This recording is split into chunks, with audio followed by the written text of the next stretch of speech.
l'importance d'être mystique en Christ plutôt que simplement religieux. Amen. Je vais dire à quelqu'un, n'écoute pas pour contredire, écoute d'abord pour comprendre. Après, va à la maison pour analyser et compare ce que tu as écrit à ce que tu savais et vois où est-ce que ce que je viens de dire ou même ce que je dirai s'oppose à ce que tu sais. Parce que majoritairement, quand on écoute avec des appréhensions, avec des idées préconçues, on a tendance à ne plus comprendre. On a tendance à écouter seulement. Alléluia. Nous y allons. Donc, le point de départ que nous utilisons d'abord, c'est le mot mystique. Le mot mystique vient, d'accord, sur le plan étymologique du grec qui parle de moustikos. Moustikos qui signifie relatif au mystère. Quand on dit quelque chose est mystique, l'étymologie, le mot mystique en français vient d'un grec qui parle de moustikos. Moustikos qui veut dire ce qui est relatif au secret ou ce qui est relatif au mystère ou bien ce qui est caché. Donc en réalité, un mystique, c'est quelqu'un qui retrouve ce qui est caché. C'est quelqu'un qui sonde jusqu'à chercher ce qui est secret. C'est quelqu'un dont l'esprit va chercher ce qui n'est pas exposé. Donc, lorsqu'on est plus superficiel, on découvre le mystère, le mysticisme. Tu ne peux donc pas marcher avec Dieu sans être un mystique. Parce que Dieu même est mystère. Vouloir comprendre Dieu, c'est adhérer au mystique. Tu ne peux pas chercher à comprendre quelque chose qui relève du mystère sans devenir toi-même un mystique. Parce qu'un homme ordinaire ne comprend pas les mystérieuses. Il n'y a qu'un homme initié, un homme dont l'esprit est adapté au mystère, qui peut comprendre les choses mystérieuses. Et ce n'est personne d'autre qu'un mystique. Donc on ne peut pas marcher avec Dieu, même si le terme dérange ta tradition chrétienne, même si le terme dérange la formation chrétienne que tu as eue depuis l'école du dimanche, même si on t'a appris que tout ce qui est mystique est obscur. Je suis venu te dire que le mystique n'est pas d'abord l'obscur. Ce qui est obscur, c'est le satanisme. Donc il faut faire la différence entre le satanisme et le mysticisme et aussi l'occultisme.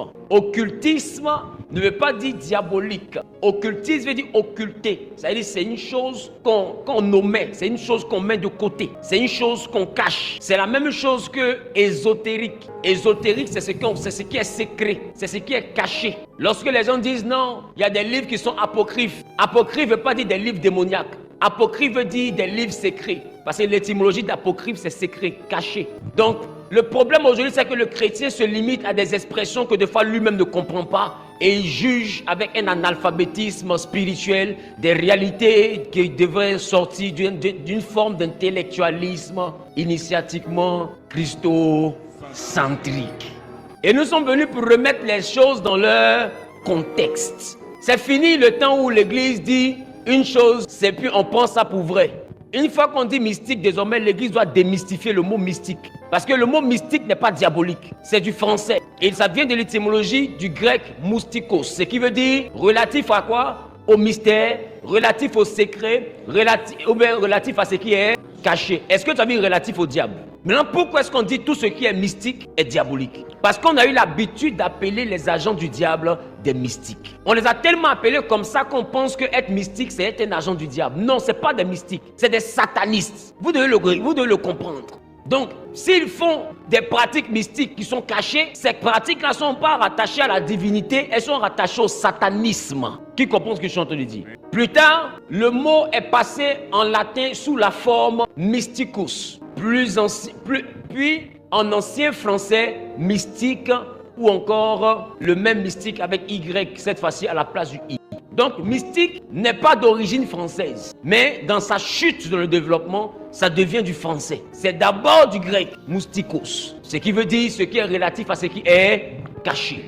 La racine de ce mot renvoie à numéro 1, mousterion. Mousterion qui veut dire mystère ou bien relation cachée, réalité cachée. Donc, lorsqu'on parle de mousterion chez les Grecs, on parle de réalité cachée. Quelque chose qui n'est pas exposé à tout le monde. Quelque chose qui n'est pas révélé à tout le monde. Alors Jésus aussi avait des choses, des réalités cachées. La Bible dit qu'il parlait à la foule avec parabole. Mais à ses disciples, il révélait les choses cachées. Donc s'il y a les choses cachées, c'est qu'il y a mousterion. Mousterion qui veut dire ce qui est caché. S'il y a mousterion, c'est qu'il y a moustikos, ce qui veut dire mystique. Qui comprend ce que je suis en train de dire?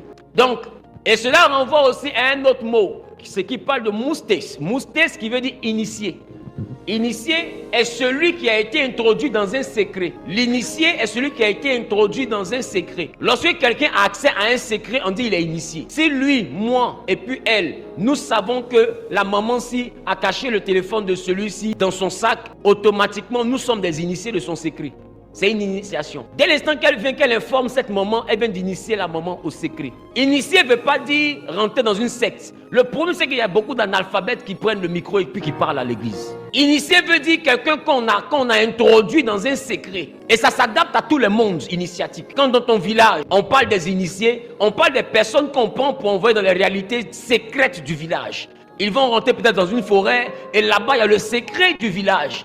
Maintenant, ma question, quand on te révèle les choses cachées de la Bible, c'est quoi? Quand tu ne connaissais pas le Saint-Esprit étant païen, et quand on t'a enseigné l'évangile, et que tu as accepté le Seigneur, que tu as découvert le Saint-Esprit, et même la puissance du Saint-Esprit qui peut guérir les malades, qui peut ressusciter les morts, qui peut chasser les démons, on vient de te faire quoi? Parce que c'est un mystère caché. Beaucoup dans le monde pensent que ça n'existe pas. Mais toi, tu as réussi à comprendre que ce secret est véritablement une réalité. Automatiquement, on t'a initié à la chrétienté. Et ceux qui ont refusé l'initiation chrétienne sont restés païens. Simplement. Ceux qui ont refusé l'initiation chrétienne sont restés païens. Première étape de l'initiation chrétienne, croire que Jésus est le Fils de Dieu et qu'il est Dieu. Beaucoup jusqu'à présent ne l'acceptent pas. Ils acceptent qu'il est prophète. Ils acceptent que c'est un homme. Ils acceptent que c'était un grand homme. Ils acceptent qu'il faisait des miracles. Mais Fils de Dieu, ils ne l'acceptent pas. Ils ne sont pas initiés à cette réalité. Donc ce secret-là ne leur a pas été révélé. C'est pourquoi Jésus va dire à Pierre, la chair et le sang ne peuvent pas te révéler ces choses, si ce n'est le Père qui est dans les cieux. Donc, lorsqu'on parle de moustesse, on parle de celui qui est initié. Et l'initié, c'est celui qui a été introduit dans un secret. Amen. Avec l'idée de quelque chose de voilé, puis révélé à l'initié. C'est-à-dire quelque chose qui n'est pas accessible à tout le monde. Et une fois que tu es initié, on te donne. Donc, dès l'instant que quelqu'un reçoit cette chose, cette personne est initiée. Voilà comment est-ce qu'on parle d'initiation à la sorcellerie. Parce qu'on initie à tout ce qui est caché. Ma question, quand tu te promènes le matin, là, tu as d'abord vu les sorciers s'asseoir quelque part pour causer. C'est secret, non? Donc, ça veut dire que ça relève du mystère. Si ça relève du mystère, alors ça relève du mystique. Si ça relève du mystique, c'est qu'il y a du secret. Et s'il y a du secret, celui qui rentre dans ce secret pour savoir où on se réunit, comment on se réunit, etc., il faut qu'il soit un initié. Est-ce que vous comprenez ce que je suis en train de dire? Nous avançons.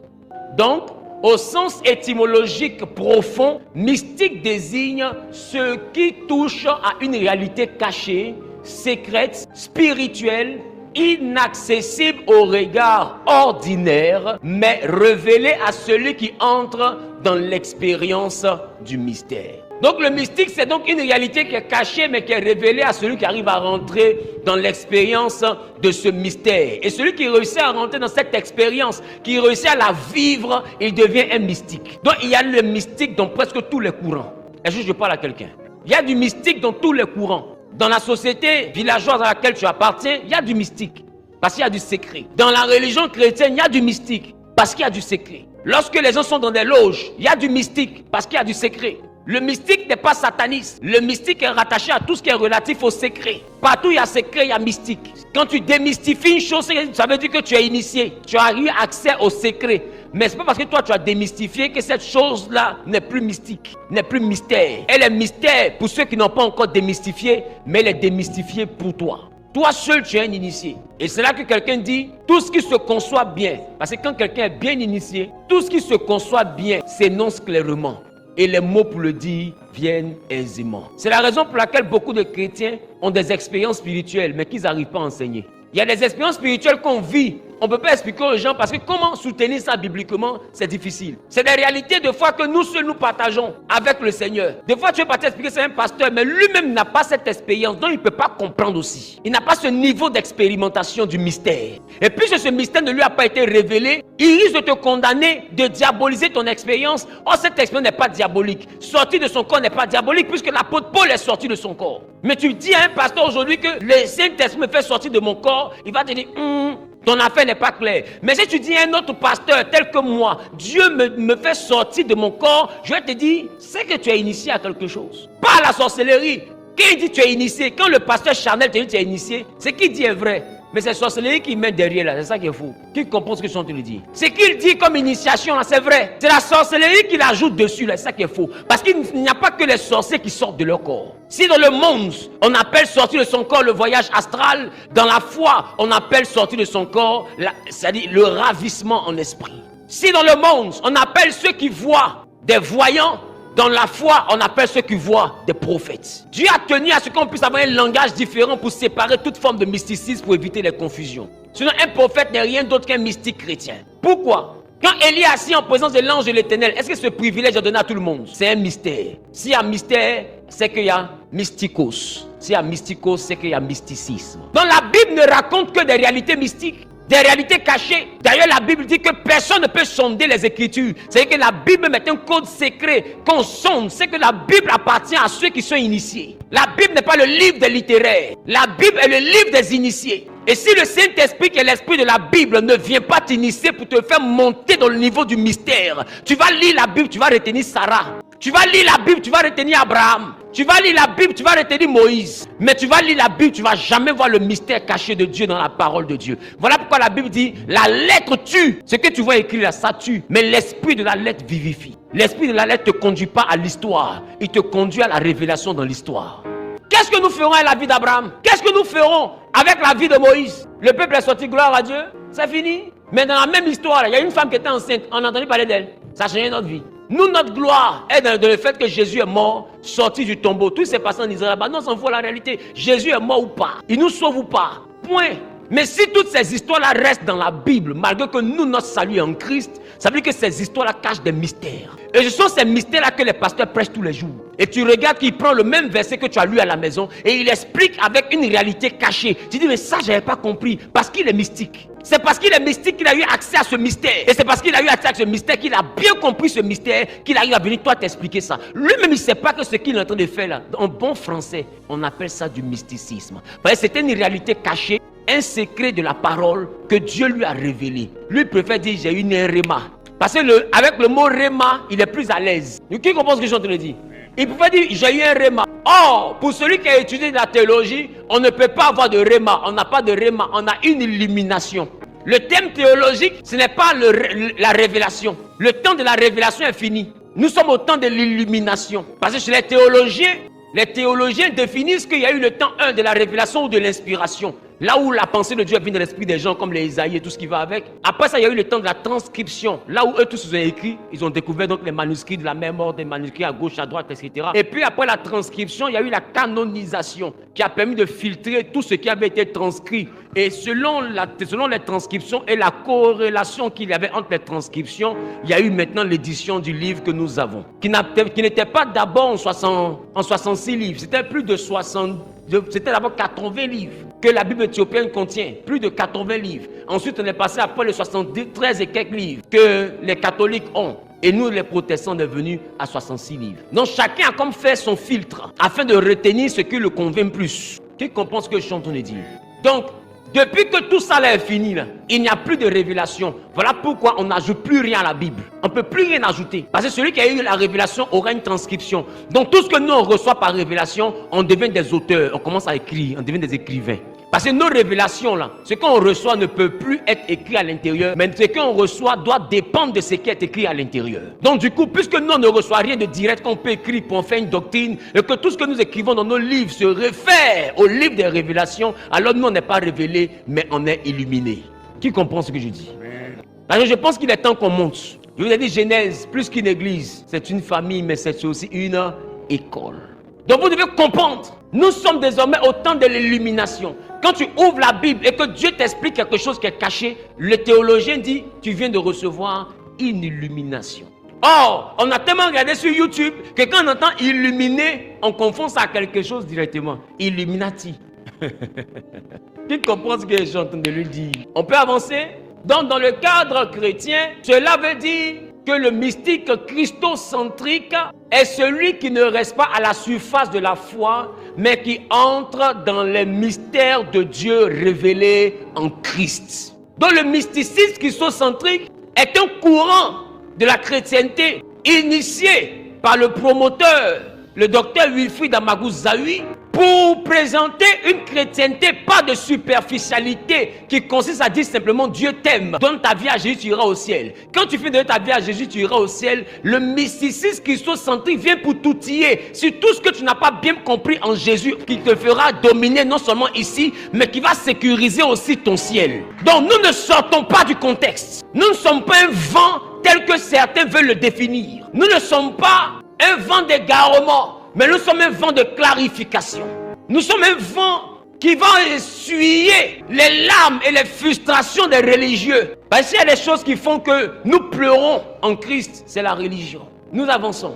En une formule plus simple, mystique égale relatif au mystère, mystère égale vérité cachée, et mystique chrétien, personne introduite dans la profondeur de Christ. C'est la formule la plus simple que je peux utiliser pour te faire comprendre le mysticisme christocentrique. Ce qui fait qu'il peut y avoir des mystiques francs-maçons, parce qu'ils sont initiés au concept et aux choses cachées de la franc-maçonnerie. Il peut y avoir des mystiques rose-croix, ils sont initiés à ça. Il y a des mystiques musulmans qui sont initiés au secret de l'islam. Même les musulmans vont les voir pour les consulter, parce qu'ils savent quoi faire des sourates. Pendant que l'autre s'assoit sur sa table de prière pour lire les sourates, lui il sait comment on applique les sourates. C'est un mystique. Et majoritairement les musulmans, ils les appellent les karamoko.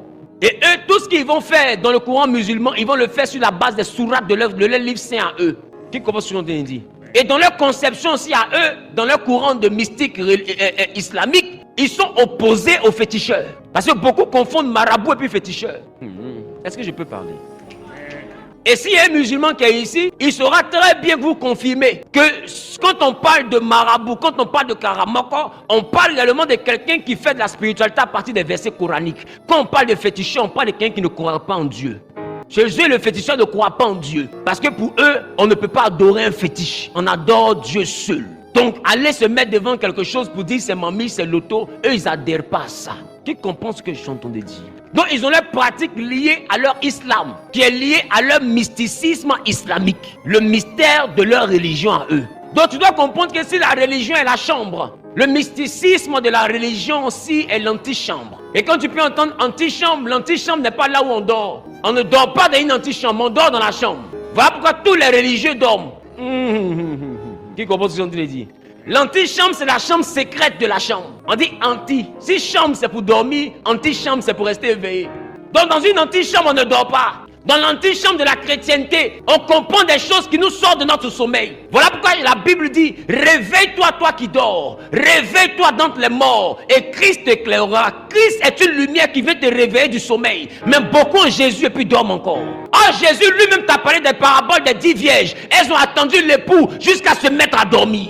La religion nous endort. Voilà pourquoi un philosophe a pu dire que la religion était l'opium du peuple. Parce que ça met le peuple dans une extase. Ça drogue le peuple. Et le peuple s'endort. C'est la raison pour laquelle vous allez comprendre que les hommes puissants de ce monde, à un certain niveau, ils ne s'intéressent pas seulement qu'à la religion. Ils s'intéressent au mysticisme. Parce qu'ils savent que la religion, c'est pour les dormeurs. Donc, quand ils arrivent à voir, ne serait-ce qu'un pasteur qui comprend le mysticisme, qui comprend les choses cachées, ils préfèrent la voir pour pasteur. Ils vont se déplacer nuitamment pour aller le consulter. Mais tant qu'ils voient des gens qui sont dans, il est écrit que Lazare était dans les tombeaux, il est sorti. Mon ami, on fait quoi Lazare? Qu'est-ce que ton Dieu te montre comme un secret qu'on peut appliquer? Quand on ne pressent pas ça en toi, on ne te fréquente pas. C'est pourquoi l'église a l'impression que les élites de ce monde ne fréquentent pas l'église. Ils ne sont pas païens, ils sont juste fatigués du sommeil. Ils ne sont pas païens. Ils sont malades et on leur donne des perfusions qui ne les guérissent pas. Ils ne sont pas païens. L'église parle beaucoup mais n'annonce aucune solution. Ils ne sont pas païens. Les pasteurs bavardent beaucoup mais il n'y a rien de concret. Or, eux, ils ne sont plus dans le monde du sommeil, ils sont dans la vraie vie. Et ils n'ont pas besoin de perdre leur temps dans des choses qui encouragent sans élever. Ils n'ont pas besoin d'encouragement, ils ont besoin de fortification. Ils ont besoin des messages qui vont les rendre forts. Parce que la Bible dit, je peux tout par celui qui me fortifie. Mais il y a des messages qui ne fortifient pas, mais qui encouragent, qui édifient, qui exhortent. Mais à un certain niveau, on ne veut plus être exhorté, on ne veut plus être édifié, on veut être fortifié, on veut être rempli de puissance, on veut être... Aïe, aïe, aïe, aïe, aïe, aïe, aïe, aïe, aïe. À un certain niveau, mon ami, il ne faut plus m'encourager. Ce n'est plus le courage qui me manque. Ce n'est pas le courage qui me manque. Ce qui me manque, c'est la capacité. Ce qui me manque, c'est la puissance. Ce qui me manque, c'est le dynamisme. Ce n'est plus le courage. Je suis courageux. Ce n'est pas le courage. Je suis déjà courageux. Ce n'est pas la paresse. Je suis travailleur. Ce n'est pas le fait d'être fainéant. Je suis travailleur. Ce qui me manque maintenant, c'est la puissance. C'est la raison pour laquelle beaucoup ne fréquentent plus les églises. Et il y a une voix que Dieu est en train de lever dans la francophonie afin de ramener tous ceux qui ont quitté l'église pour aller dans le mysticisme obscur, pour leur dire, vous n'aviez pas besoin de quitter la maison. Ce que vous cherchez dehors est dans la maison de votre Père.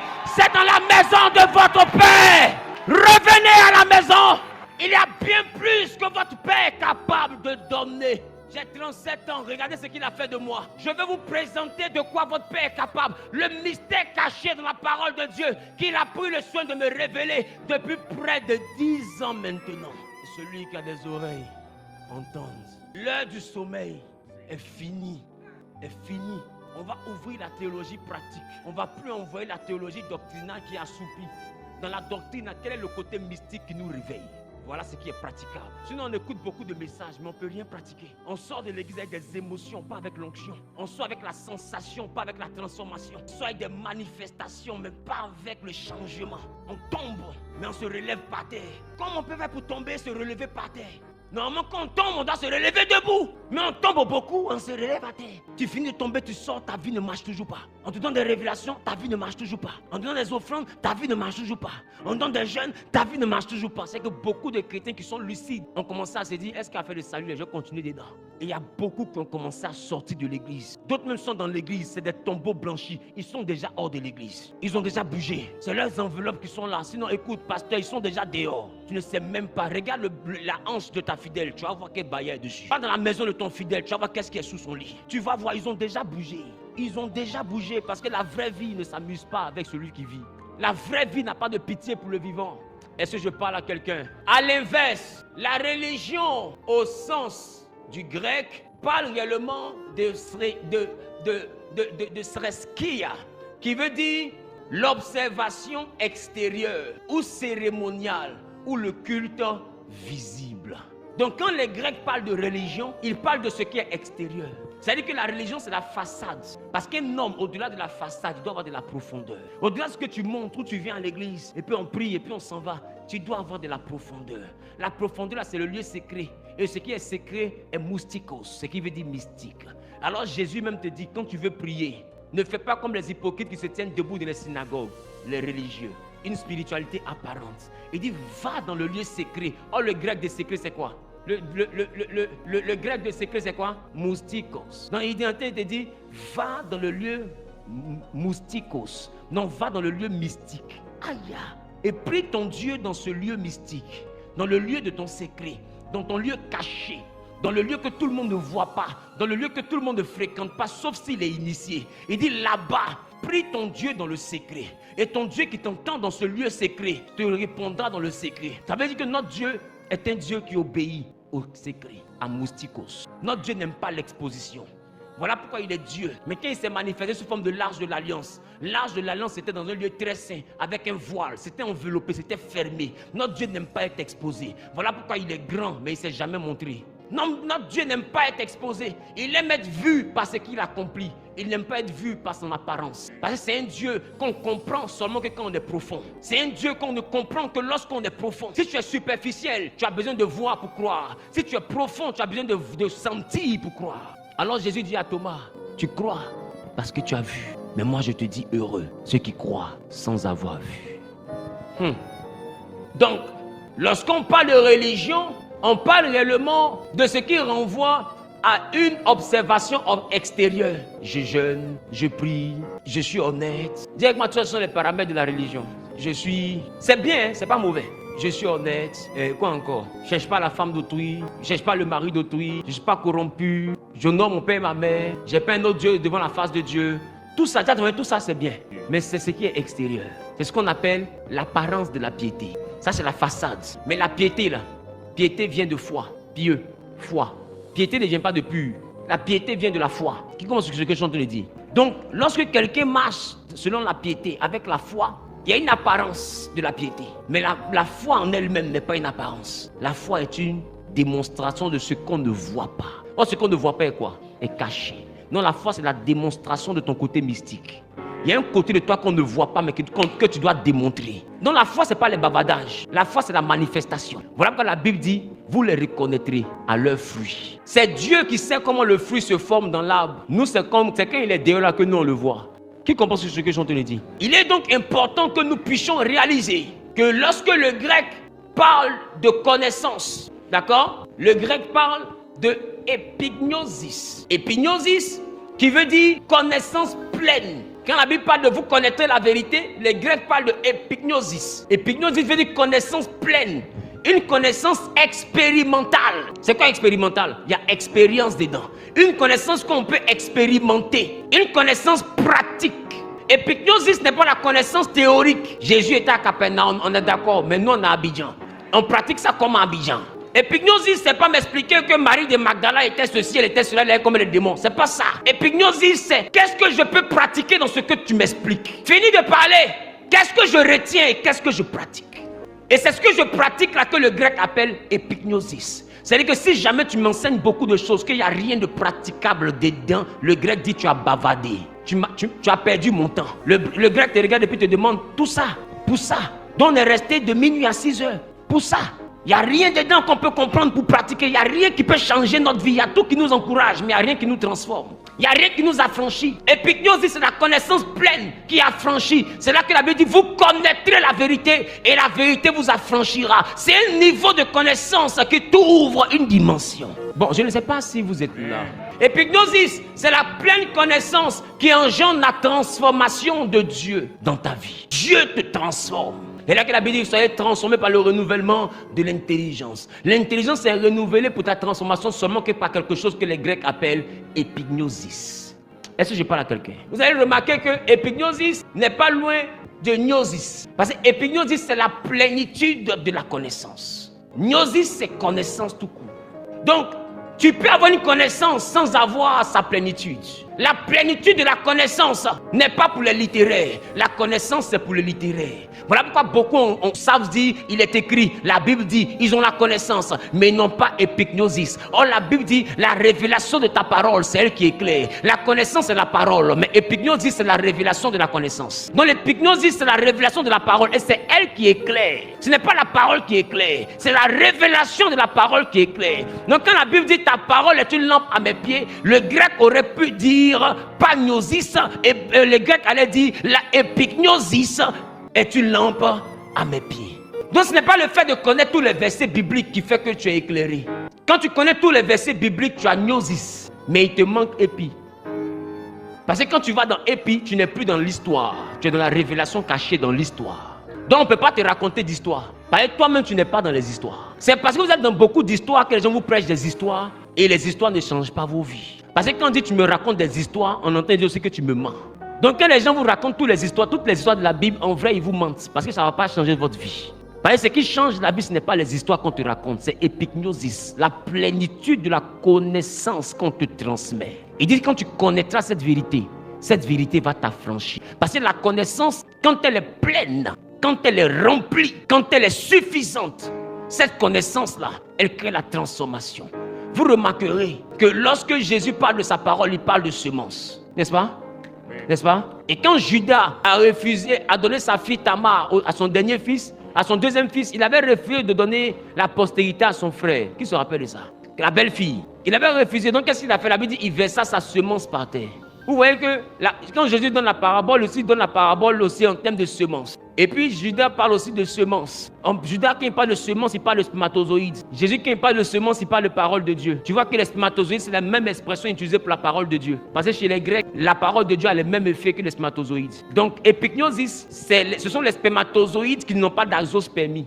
Épignosis, ce sont les spermatozoïdes c'est le sperme qui a la quantité suffisante de spermatozoïdes pour mettre enceinte. Épignosis, ce n'est pas le sperme, c'est la plénitude des spermatozoïdes. Tu peux avoir le sperme, mais ce n'est pas plein, donc ça n'enceinte pas. Épignosis, ce n'est pas... Gnosis, c'est le sperme. Épignosis, c'est le contenu du sperme. Donc, si on doit enfanter des enfants de miracle, il faut qu'on ait suffisamment d'épignosis dans gnosis. Si on n'a pas suffisamment d'épignosis dans gnosis, tu bavardes. On accélère ou on freine? C'est la raison pour laquelle, des fois, ils vous disent c'est le 9e mois, le mois de la grossesse, le mois de la grossesse. C'est un programme pour que tu accouches, tu vas accoucher. Parce que, écoute-moi bien, une femme ne tombe pas enceinte parce qu'on l'a peintuin. Une femme tombe enceinte parce que même son mari a la quantité de spermatozoïdes nécessaire pour l'enceinte. Donc, pour que les fidèles tombent enceintes, il faut que le gnosis, la connaissance qu'on leur enseigne, ait suffisamment d'épignosis pour mettre quelqu'un enceinte. C'est pourquoi aujourd'hui l'église est remplie de bavardage. Il n'y a pas de grossesse spirituelle. Poursuivons. Qu'est-ce qu'un mystique christocentrique? Un mystique christocentrique n'est pas quelqu'un qui fuit la Bible. C'est quelqu'un qui entre dans les profondeurs de la révélation de Christ. Il ne vit pas seulement de rites, mais d'union, de communion, de discernement et de transformation. Ce n'est pas le bavardage. Mais lui, quand on lui dit quelque chose, il prend la chose, il la discerne. Donc c'est pas un homme à qui on raconte des histoires. Quand tu es un fidèle mystique, tu vas trouver qu'il raisonne trop. C'est pourquoi il y a des pasteurs qui n'aiment pas les fidèles qui posent trop de questions. Toi, tu commences à poser trop de questions, tu commences à raisonner. Ça, c'est un esprit d'incrédulité. Tu commences à devenir un peu incrédule. Parce qu'il veut que tu puisses croire sans comprendre. Or, celui qui est mystique ne croit jamais qu'il ne comprend pas bien. Il veut qu'on lui explique. Et comme ils n'ont pas la capacité d'expliquer, ils diabolisent en même temps. Parce qu'ils se disent qu'ils sont maîtres, ils sont censés tout savoir. Mais comme ils ne peuvent pas te dire qu'ils ne savent pas tout, ils peuvent te dire que c'est les œuvres du diable. Mais mon ami, si tu n'es pas dentiste, que tu es gynécologue, si ta patiente a mal à la dent, mais envoie-la chez le dentiste. Faut pas venir lui dire que cette maladie n'existe pas. Tu as déjà soigné dents. Cette maladie n'existe pas comment? Tu connais les différents modèles de caries dans la bouche de quelqu'un? Qui comprend ce que je suis en train de dire? Il y a quelqu'un qui a étudié ça. Ce que toi tu ne comprends pas là. Parce que tu es gynécologue, donc tu n'as pas étudié la dent. Donc tu peux tenter de dire c'est un sort. Mais si tu envoies ça chez un dentiste, qui va regarder la dent? Non, c'est pas un sort, c'est un phénomène naturel. En réalité, elle a mangé telle chose qui pourrit, voilà, ça produit tel type d'acide. C'est ce type d'acide-là qui ronge la dent. Voilà pourquoi la dent a ce format. Si c'était telle chose, ça va avoir telle forme. Si ça a telle forme, c'est que c'est telle chose. Et lui, il est fort. C'est son travail. C'est de la même manière que toi aussi, quand une femme s'assoit et puis elle ouvre ses jambes automatiquement, toi, tu comprends sa maladie. Parce que tu es le gynécologue. Le problème, c'est qu'aujourd'hui, chacun veut faire le travail de son voisin. Et quand il a les limites dans le travail de son voisin, il dit la limite là, c'est les œuvres du diable. Mon ami, tu n'es pas Dieu. Tu as gnosis. Et épignosis lié à ton domaine. Mais tu n'as pas tout le épignosis. Voilà pourquoi un médecin ne peut pas être médecin spécialiste dans tout.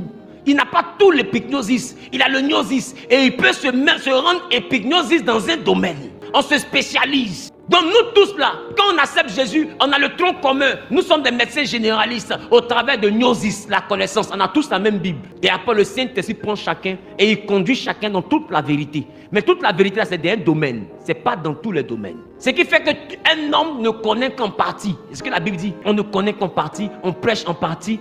Et puis on prophétise en partie. Parce que Dieu te donne toute la vérité, mais dans ton domaine. Si tu es fidèle dans ton domaine, il te confiera de grandes choses dans ton domaine. Il ne va jamais t'envoyer dans mon domaine.